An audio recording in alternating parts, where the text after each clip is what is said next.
So the question is, why do provocative questions work? So many reps don't think about what questions do and how they get the customer to think, or what parts of the customer's brain is that question actually triggering or accessing.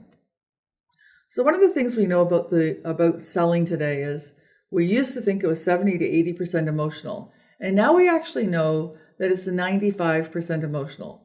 95% of all decisions are made emotionally, and then we back it up with logic. Here's the interesting, tricky thing. A lot of the questions we ask don't get to the part of the brain that we need to get somebody to consider change. So what we know about the brain is, if we look at the three aspects of the brain, the neocortex, which is the executive brain, the thinking brain, it's our latest or our newest brain. Then we look at the limbic, and the limbic is the brain that feels. So it doesn't think in words and graphs and charts. It pictures things. It has no words, no language. And then the last brain is the reptilian brain. And the reptilian brain is our old brain. It was our first brain. It's our fight or flight brain. So why is this important? Well, what's important is there's only one way to get into the brain to get somebody to consider change. There's only one of those three brains you can get to.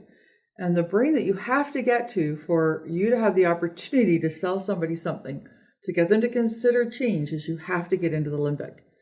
And the only way you can get into the limbic is by asking somebody a question that creates a word picture in their mind, gets them to think about something or see something, a vision of a preferred future or something that they want to avoid. In either case, you need to create this picture in their mind. So the way we frame our questions, making them thought-provoking, so provocative questions, is essential. And it's essential because the limbic is the gateway to the brain that's going to decide. And at the end of the day in sales, what we really want, as my mentor Bob O'Brien shared with me many years ago, is we really want, of course, a yes or a no. So his little ditty was, yeses are wonderful, nos are useful, and maybes are wasteful. At the end of the day, we don't want them to go into thinking and analysis by paralysis. We want them to go to action. So once we get into that limbic, we want them to get to the reptilian and get a binary decision, yes or no. So that is why the provocative question is so essential anytime you're selling anything. And let's remember, selling is change. Happy selling, everyone.